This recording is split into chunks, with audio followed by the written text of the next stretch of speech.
So I recently just started my rewatch of Pretty Little Liars, which is something that I do approximately every 6 months when I want to feel alive, confused, and deeply afraid of anonymous text messages. And I've come to the conclusion that I need to make a video about this because this is truly one of the wildest shows ever released to the public. The plot, incoherent. The adults, predators.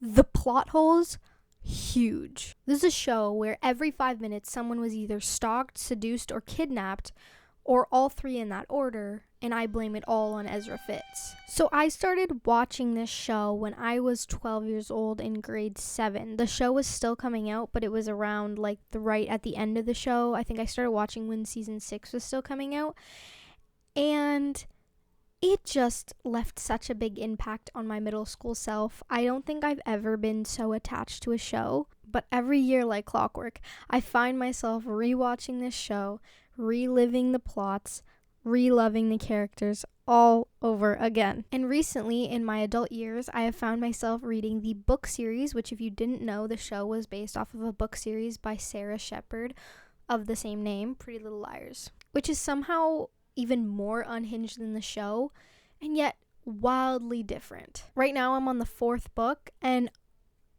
there are so many differences. But if you're one of the 5 people that hasn't seen the show, let me explain the premise to you. This explanation will be spoiler free, but after I'm done this, I will be talking about stuff in the show, so if you don't want that spoiled. The premise of the show is 4 girls, Spencer Hastings, Emily Fields, Hannah Marin, and Aria Montgomery, are dealing with the disappearance of their queen bee bestie, Allison De Laurentiis. 1 year after Allison vanishes, the girls start receiving anonymous text messages from a mysterious stalker who calls themselves A. A knows their secrets. All their secrets. Who they kissed, who they hurt, what they did last summer, what their parents are hiding, and what Ezra's been doing with 16-year-olds. And at first, in season 1, it's pretty tame, and it's like, oh, A knows I cheated on my math test. But by season 2, it's A locked me in a morgue, set fire to my house, framed me for murder, and got my boyfriend arrested. All while these girls are somehow getting perfect attendance. So the show becomes this mix of murder mystery, stalker horror, high school melodrama, and full-on psychological thriller, all set in a town called Rosewood. Now that you're all caught up, let's talk about the real villains of Rosewood, who is every single adult male. Spoiler warning for the books and the show, so if you don't want to get either of those spoiled for you, this is your time to click off. This show stretches across 7 seasons and introduces 5 people who are A, like 3 fake deaths and multiple incest subplots. Oh, and don't forget a dollhouse torture chamber arc. So as I said, I am reading the books right now, and I'm on the 4th one, and the differences are insane. First off, Caleb just completely doesn't exist in the books. I swear the writers of the show purely invented him just so he could solve any plot hole that involved a computer. Oh, you need a security system hacked? Caleb. Need someone to trace a blocked call from a payphone? Caleb. He was basically just a walking tech support line the entire show. Difference number 2 that I saw is Ezra.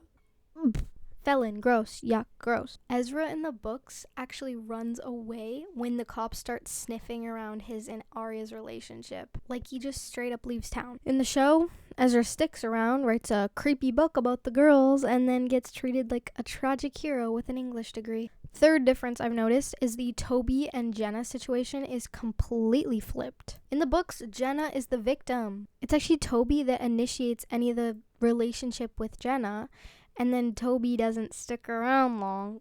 The show really wanted us to root for Do-Rag Toby because Spencer would never date Book Toby.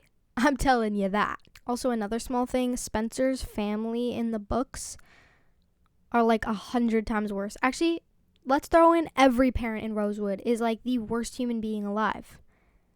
Like, Hannah's mom in the show is like, I'll do anything for her, I'd die for her. And in the books, she just works and doesn't really care about Hannah. I mean, as far as I've gotten, I don't really know, I'm only on the 4th book, but I kind of hate all the parents.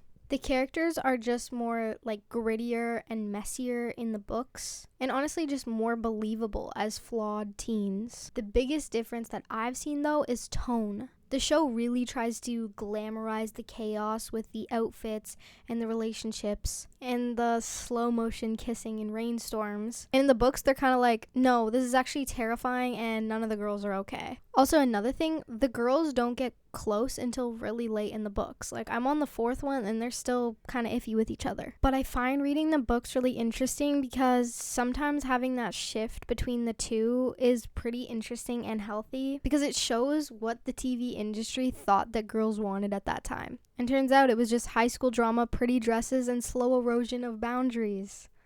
Great. Now let's play a game. It's called Guess How Many Felonies This Man Has Committed. Exhibit A. Ezra Fitz. First off, he's Arya's teacher. She's 16. He knows she's 16. And instead of running far, far away, like any functioning adult would, he goes, nah. Let me get your number real quick. And then there's Ren, British, charming, gross. Ian, who is a literal predator. He filmed teenage girls and dated Alison De Laurentiis. Jail right now. Jail immediately. Paige, who literally tried to drown Emily and then give her a kiss after. Weirdo. Oh, and let's not forget Jason, who also liked teenage girls and at some point dated his half-sister. We are not gonna forget about that, Jason. At this point, I had to pause and ask, are there any adult men in this town that don't belong on a watch list? And the answer might surprise you. No, because even the police were dating the 16-year-olds. They did it all. And at this point, A wasn't even their biggest threat. It was every man who graduated high school at least 4 years before the girls. Like, Ezra was her teacher. And the show sells it as a love story. The music swells. They have passionate kiss scenes. Everyone around them who calls it inappropriate is seen as the problem. And this isn't some minor subplot. This is the central romance. And watching them as a child, I was rooting for them. And watching it now at 19 feels like watching a horror movie. In the book version, a little bit better because at least he left. But their relationship still ends like, aw, right person, wrong time. Like, no, wrong age. Like, thanks for grooming me, respectfully. But at least the cops in the books actually investigated him. The wildest thing to me, though, was that these girls were being actively hunted and still had time for coffee dates and school dances. Like Spencer would get chased through the woods by A at 3 a.m, all to be like, history exam tomorrow.